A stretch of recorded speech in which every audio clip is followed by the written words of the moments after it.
সময়ের সাথে তাল মিলিয়ে আমি অনুশ্রী হাজির আপনাদের প্রিয় অনুষ্ঠান খেলা আর খেলা নিয়ে।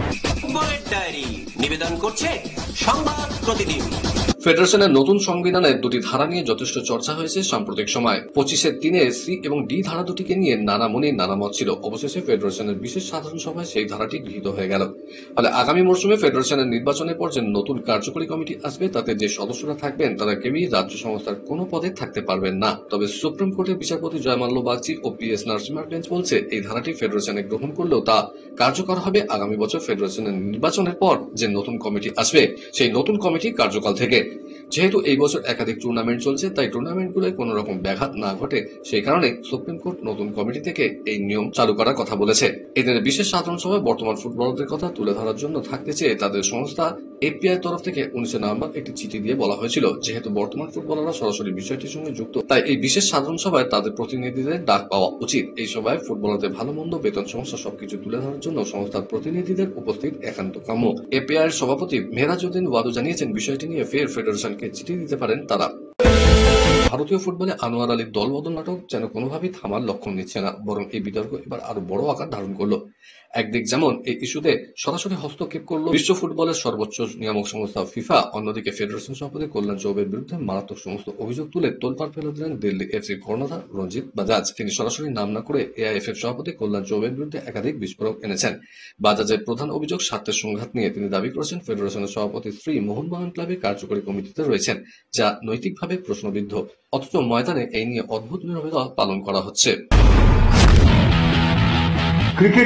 সারা বছর ধরেই বিভিন্ন টুর্নামেন্ট এবং দ্বিপাক্ষিক সিরিজগুলিতে অংশগ্রহণ করে থাকেন ক্রিকেটাররা, ফলে আধুনিক ক্রিকেটে চোট পাওয়ার প্রবণতা অনেকটাই বেড়েছে।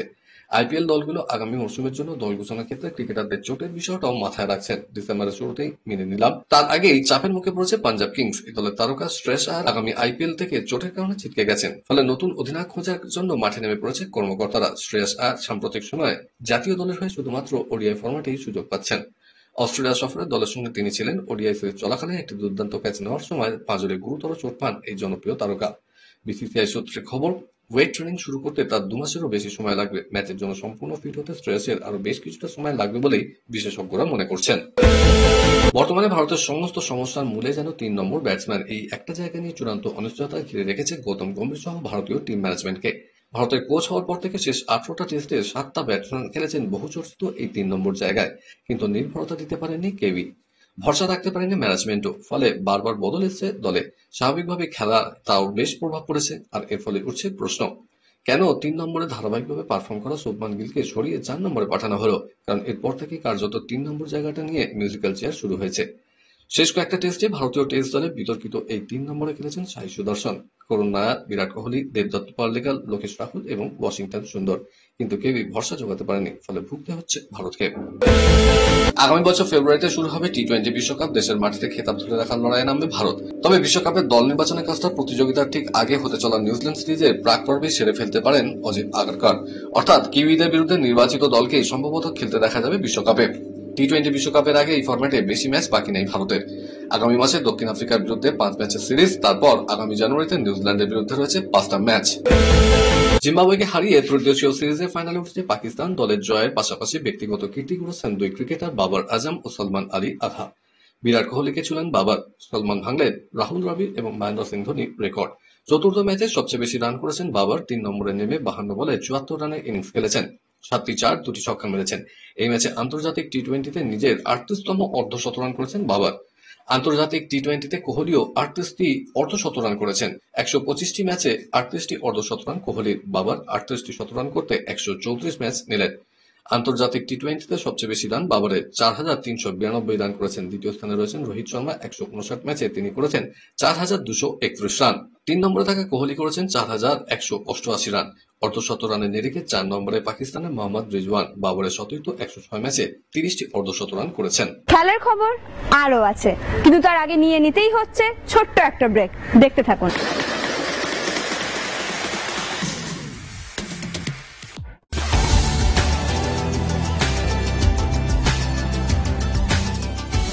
কেআরকে নিউজ মিডিয়া প্রযোজিত সাপ্তাহিক বিনোদন অনুষ্ঠান বিনোদন.com দেখুন প্রতি শনিবার ঠিক রাত 10টা 25 আপনাদের প্রিয় চ্যানেল ভিশনে।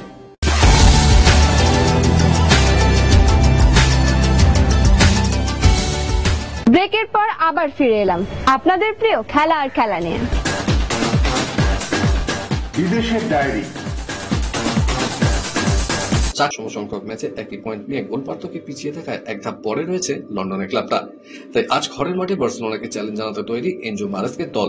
অন্যদিকে চেলসির দলেও সমস্যা রয়েছে, বিশেষত প্রিমিয়ার লিগের শেষ ম্যাচে রেসি জেমসের মাঠ ছাড়াটা কোচ মারেস্কার চিন্তা বাড়িয়েছে। এছাড়াও রোমেও লাভিয়া, কোল পামার এবং লেভি কোলভিনকে এই ম্যাচেও পাবে না চেলসি। আজ অন্য ম্যাচে বায়ার লেভারকুসেনের মুখোমুখি হবে ম্যান সিটি। 4 ম্যাচে 10 পয়েন্ট নিয়ে লিগ তালিকার 4র্থ স্থানে রয়েছে পেপ ব্রিগেড। ঘরের মাঠে এই ছন্দ ধরে রাখাই লক্ষ্য সিটিজেনদের। অসংখ্য দেশ রয়েছে যারা তুলনায় দুর্বল, বিশ্বকাপের মঞ্চ থেকে বহু দূরে। সেই দেশগুলোর জন্য মার্চ এপ্রিলের আন্তর্জাতিক ব্রেকের সময় ফের বিশেষ টুর্নামেন্টের আয়োজন করছে ফিফা। 2 বছর পর ফিরছে ফিফা সিরিজ 2026। নারী দলগুলোকে নিয়ে আয়োজন করা ফিফা সিরিজটি হবে ব্রাজিল, থাইল্যান্ড এবং আইভরি কোস্টে। অন্যদিকে পুরুষদের ফিফা সিরিজ ম্যাচগুলো আয়োজিত হবে Australia, Azerbaijan, Indonesia, Kazakhstan, Mauritius, Porto Rico, Rwanda এবং উজবেকিস্তানে। এই ধরনের একটি পাইলট টুর্নামেন্ট 2024 সালেও আয়োজন করা হয়েছিল। সেই টুর্নামেন্টে 5টি দেশে মোট 24টা দেশ খেলেছিল। ম্যাচ হয়েছিল শ্রীলঙ্কার কলম্বোতেও।